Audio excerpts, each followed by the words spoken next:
Well, Sue, welcome to England Netball. Thank you. Tell me, what attracted you to the role? Well, I think I called it's like coming home for me. Netball was where I started my sporting journey, and I made a lot of great friends, and I had some wonderful experiences at every level of the game. And I'm passionate about girls and women's sport, and netball is such a unique and special opportunity for girls and women to play in a female-friendly environment. Well, Sue, you've had a stellar career. Tell me a little bit about your journey so far and how you've arrived at this England Netball job. Well, it's been a sort of zigzag, really. Teacher, then I became the first woman on the staff at Loughborough in the PE department there, and I was there 5 years.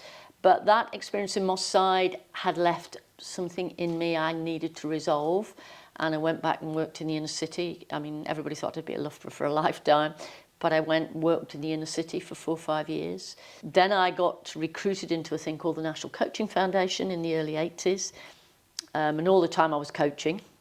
And then I went from there to the Youth Sport Trust, where really it was about this passion I have around sport changing lives for young people. And I was chief exec for 10 years, and I was chair for 10 years. And halfway through that, we were doing a lot of work with the then Labour government, Tony Blair, Tessa Jowell.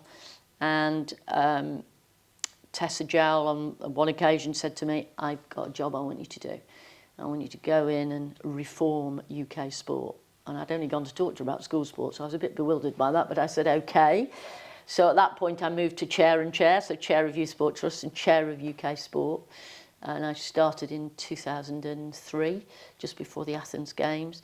And her simple question was, we're 10th in the medal table, can we do better? And I said, I don't know. And we had a look at it all, and I said, yep, we can do certainly 4th, maybe 3rd, even 2nd. And as you know, we were 4th in Beijing, 3rd in London, 2nd in Rio. So, and then I went to football to try to create a new vision, a new strategy for women playing the game. So disrupting, in a sense, the culture of the game, and trying to grow participation, grow the fan base, and win a major tournament. Those are my 3 big objectives. And, you know, in a funny way, football gave me both my worlds of sport for change and sport for excellence. It was sort of the first time I'd had both in one job. I'd sort of gone from one to the other and then suddenly had them both in one place. And now, hopefully, bringing some of that experience and knowledge and passion to netball. And why now? Why come to netball? Because I really believe I can continue to make a difference. And while I can make that difference, I want to keep involved in girls and women's sport and see what change we can drive. You played netball for England. That's an incredible thing in itself. Well, I warmed a lot of benches, I think would be the fairest thing to say. I was at the period of Anne Miles and Cathy Hickey, and those names will be, for anyone who knows the game, those names will resonate. I did play. I still get a tingle when I listen to the national anthem. I'm still, you know, it doesn't matter whether you're on the pitch or not, it still affects me. I still feel that sense of pride. Tell me about why you've chosen to take this position now. What excites you about it? You mean when I should have gone to the golf course? Yeah, well, we heard in Rooney you might retire, yeah. But that hasn't happened. No, yeah. Why? Well, I don't think there's another sport I would have wanted to do this with. It speaks to me because it is part of my life, and so but also because, you know, all the way through my life I've had 2 passions really. I sort of have a split personality. One is I have an intellectual fascination with excellence in sport. I love it.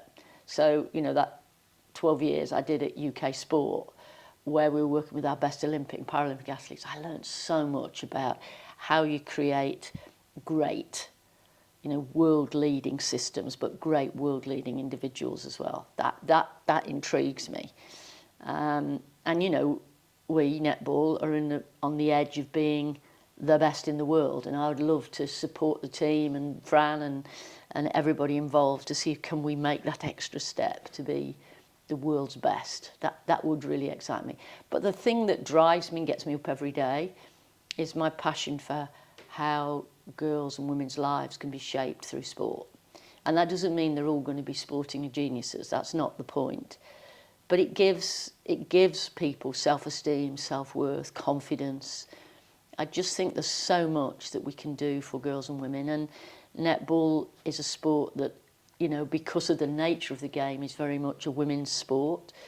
I just thought it was too good an opportunity to continue my mission, if you like, to do what I can to make girls and women's sport stronger, but also through that girls and women's lives better. And here you are now, you know, working with the England team, and you've sort of touched on it already. It feels like a bit of a moment for netball, doesn't it? Because we're ranked second in the world at the moment. There was a historic silver medal at the World Cup. What would you hope to achieve in your tenure? Where would you like to see it go next? Well, the one thing I've learnt, probably more from the football experience than I have from UK sport. When I came into football, we were good, but there's a big gap between good and great, and it's those marginal gains, it's those small things. But that's not for me to do. That's for me to support those like Jess, the coach, and the support team, the multidisciplinary team, to find where can we find those extra inches. And you've been working with the FA, obviously 8 years you've done, and sort of worked with the Lionesses. You've been looking at vision and also moving, well, the professionalisation picture. What do you hope for? What excites you about that in the netball arena? Because that is the aim.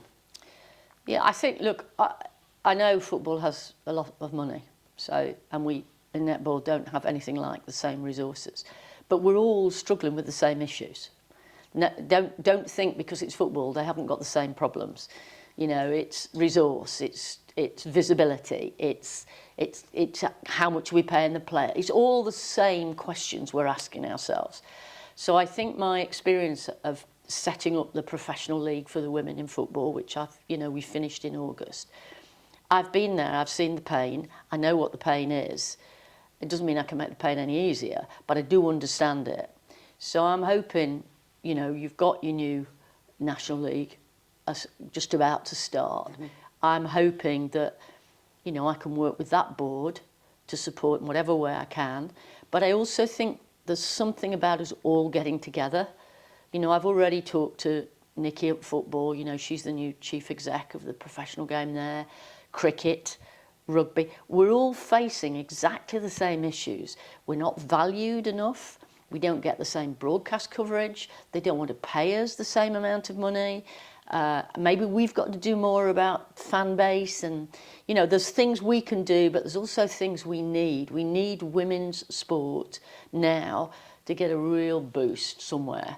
And whether that's talking to government or talking to broadcasters or helping people in the commercial sector recognise that by supporting women's sport, you're not just supporting sport, you're supporting something much more important than that, much wider than that. So I think there's a lot we can do for netball, but I think there's a lot we need to do collaboratively for the professionalisation of women's sport at the top end. I'm so pleased that you said the game that you love, because it's a game that I love. It's why we're having this conversation. And I think one of my favourite things actually is that netball is female-led. You know, you think about football and you think about men first. It's just the way that it is at the moment, and that's changing. But you think about netball and you think about women first. Is that important to you? And if it is, why? I am passionate about it, and I think it offers something very special and unique because it is women-led. And I don't, you know, having spent 8 years banging on about equal access, I don't want to say we don't welcome or support anyone wanting to play this game. But at the moment, the game that we're focused on is a game which is very women-led. And I think that is important. And we need to make a lot more of that, I think, in terms of really thinking how we make that something that is got a unique feel to it for everyone, so that you know that because you play it and you feel it, but I'm not sure other people have thought it through in that way. So maybe we need to make that much more visible. Do you remember the gold medal at the Commonwealth Games 2018 when England beat Australia and we got that? I do. Oh, I mean, it was awesome, wasn't it? I mean, I said when I watched the Lionesses, do you remember when Chloe scored, she pulled her shirt off and ran doing this? Mm-hmm. Well, I felt like doing that in the Royal Box, but I thought it might not go down too well if I pulled my shirt off and ran around the Royal. I felt like that when I watched the Commonwealth Games win. I couldn't sit still. It was so brilliant. I mean, it was brilliant. It was very, very special moment. What makes netball so special? Well, I think you said it earlier, really. I think netball is special because it is very much a game that is a female-run, female-led, female-friendly, should make girls feel very safe, very valued. We should be really focused on female health and making sure every girl that comes to us leaves us feeling better about themselves, whether that's physically or mentally or whatever. I think we can do something really special for girls and women in society as a whole. And our job should be to really lead the way in women's physical health and well-being. And across your career, when you think back and you sort of think about women's sport, where do you think the big progresses have been made and what do you hope for in the future? Well, that's a whopping question. It is. It's a big question to finish with. Yeah. I think we still have a long way to go. I think society has changed so much. I think young people have changed so much. The way they engage with sport, the way they watch it, it's all changing. We've got to be very current to connect.